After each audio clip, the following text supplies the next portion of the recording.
আসসালামু আলাইকুম বন্ধুরা, আপনাদের জন্য নিয়ে আসছি আজকে যে কোনো যুবতী নারীকে নিজের প্রেমে আসক্ত করার জন্য একটা পরীক্ষিত নকশা, যা কাজ একেবারে অব্যর্থ করবে। তো যারা মানে কোনো যুবতী নারীকে প্রেমে আসক্ত করতে চান বা নিজের প্রেমে পাগল করে রাখতে চান, তাহলে এই বিদ্যাটা আজকে আপনার জন্য। তো বিদ্যাটা সম্পূর্ণ শিখতে ও জানতে ভিডিওটা প্রথম থেকে শেষ পর্যন্ত দেখবেন। তো চলুন ভিডিওটা শুরু করা যাক।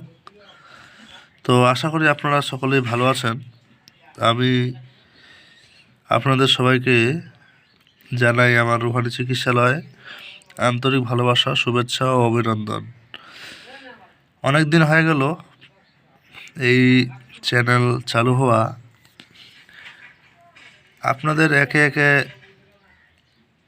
একের পর এক আসাতে প্রায় বেশ ১,৫০০-এর উপর এখন এই সদস্য। তো অনেকেই ভিডিও দেখে কাজ করে, আবার অনেকে করে না। তো যারা মূলত কাজ করে তাদের উদ্দেশ্যে একটি কথা, যে অবশ্যই আপনাদেরকে অসংখ্য ধন্যবাদ যে আপনারা কাজ করে ফলাফল পেয়ে আমাকে জানিয়ে উৎসাহিত করার জন্য। ইতিমধ্যে যারা কাজ করে ফলাফল পায়নি বা কাজ করেও ফলাফল পাচ্ছে না, তাদের ব্যক্তিগত বিষয়ে তারা ওই বিষয়টা নিজের প্রবলেমটা খুঁজে বের করবে আমি মনে করি। তো চলুন আজকের এই বশীকরণ ক্রিয়াটি করতে গেলে মূলত কি করতে হবে এবং কিভাবে কাজ করতে হবে সেই জিনিসটা শুনুন। মূলত প্রথম কথা হচ্ছে, বশীকরণ বলে কোনো জিনিস হয় বিষয়টা কিন্তু এমন না, আবার হয় না বিষয়টা কিন্তু এমনটাও না। কথা বুঝতে পারলেন?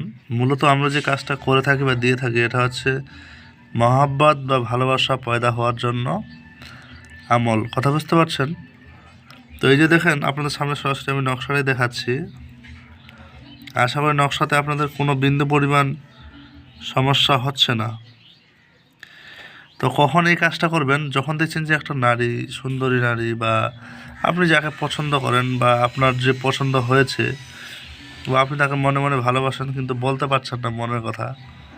এবার বলতে গেলে ভাবছেন যদি রিজেক্ট করে দেয় বা আর কিছু। তো এই ক্ষেত্রে আপনারা কি করবেন? এই বিদ্যাটা প্রয়োগ করবেন। মূলত এই বিদ্যাটা প্রয়োগ করার জন্য আপনার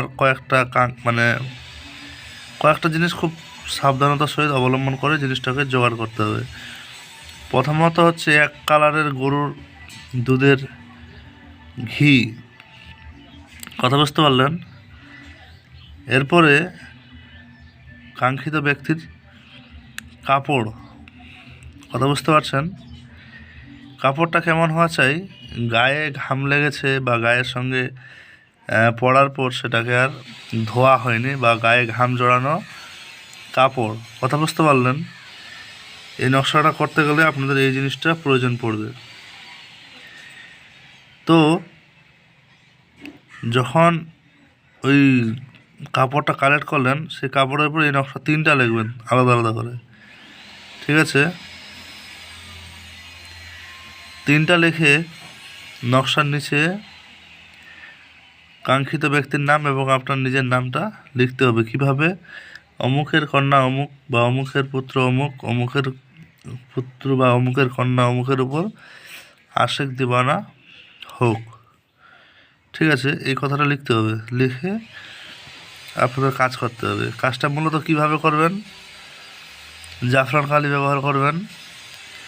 আর জাফরান কালি ব্যবহার করে এটাকে একটু শুকাবেন, নকশাটাকে শুকিয়ে নিয়ে আতর, লবণ, ধূপ জ্বালিয়ে এটাকে সুবাসিত করে নেবেন। সুবাসিত বুঝতে পারছেন? সুবাসিত করে নেওয়ার পর কি করতে হবে? এটাতে কিন্তু আওয়াল আখির 11 বার করে দরুদ শরীফ পড়ে নকশা লেখা শুরু করতে হবে। নকশাটা মূলত শনিবারের দিন লিখতে হবে।